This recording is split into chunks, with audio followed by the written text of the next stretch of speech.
Smith from AbsoluteSoulSecrets.com, and I'm here now to do the 2018 horoscopes for the star sign Gemini. Well, hello gorgeous Geminis, and what a sociable and fun year you have next year.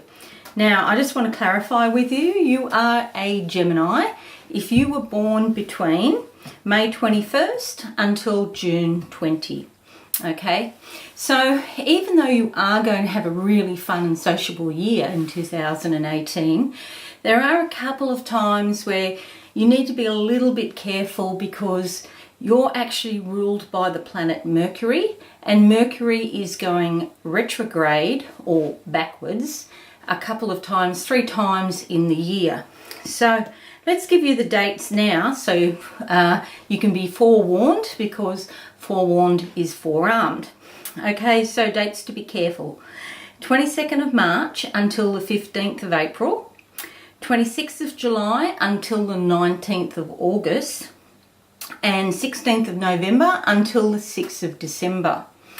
Now, what happens is the planet Mercury is actually not going backwards, but when you're here on planet Earth, as we are, and if we could look into the night sky and actually see the planet Mercury, at some point we would see it appears to go backwards because it's an elliptical orbit basically around the sun. So during those times, what can happen is, and especially for you Gemini, communications can turn into miscommunications, understandings can turn into misunderstandings, and there can be general chaos around equipment. So you might have, computer or device failure, or you might need to get a new phone. Also, it's a time when signing contracts can be difficult, because you might find that what happens is you go to buy a new car and you want a white car, and then something happens and you decide you want a blue car and you can't change it basically. So it's very difficult after you've signed a contract, then you've got to go back and change things. And that's like typical Mercury retrograde. Whatever you do, then you find you have to go back and revisit. So not only is it those dates, by the way, there's a few days leading into those dates and a few days leading out of those dates, which is like the shadow period, it's called. So you still get the miscommunications happening, but they're not as strong or as intense as what they are in those dates. Okay, so but some good news for you. Jupiter in Scorpio in the 6th house. And it's with Mars. Now, Mars gives you a lot of ambition and motivation, and Jupiter, I like to call the mother Jupiter, because she's very abundant and giving. And so you could be feeling particularly energized and motivated and inspired to go out and do some things.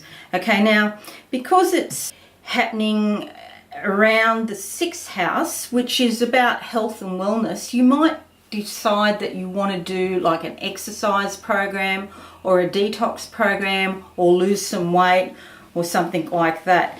There's a retrograde effect there too, with Mars going backwards between 9th of March and 11th of July. So you won't have the same sort of motivation. You might be feeling a bit flat in those times. But when outside those dates, you could be really gung-ho about doing things to do with your health and your well-being.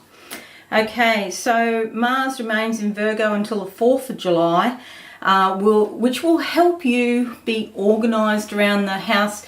It'll be doing things like daily chores, and it'll just all go very smoothly. So unless you're really into housework, you might not really notice that you're more organised in that period of time.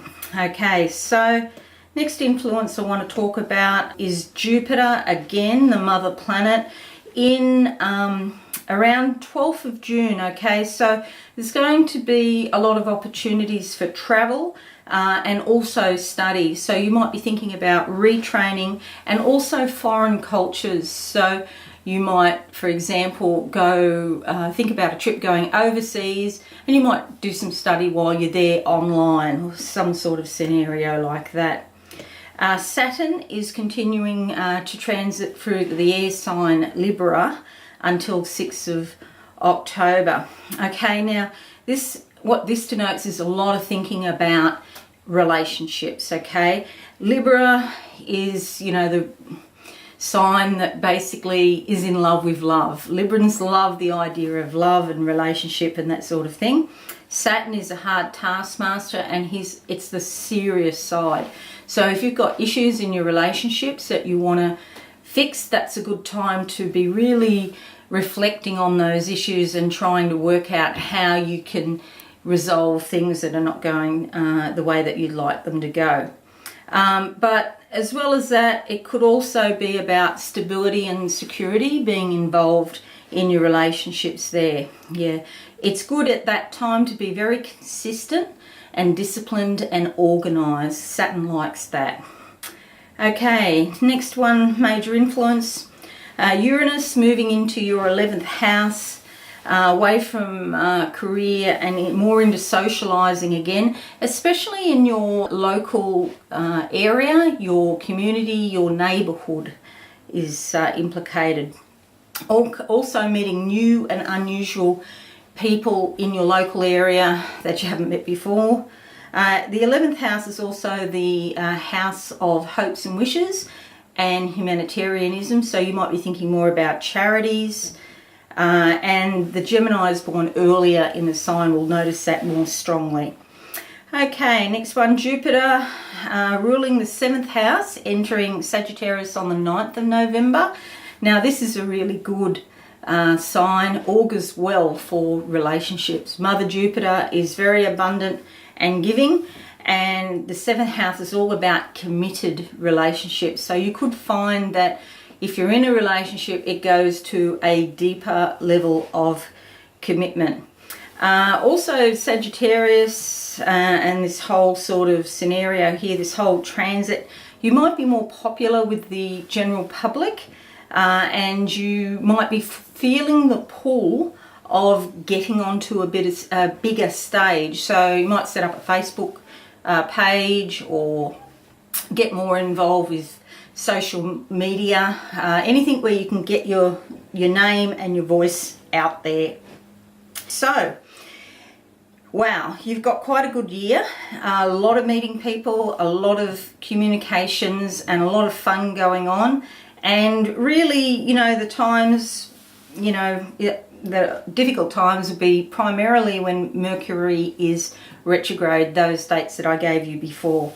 But please come along to absolutesoulsecrets.com and have a look at the horoscopes for 2018, because these are up there in depth, not just this little, you know, taste that I'm giving you now. There's actually many pages on each star sign. So there's also a love horoscope, and there's also a career and finances horoscope there for you.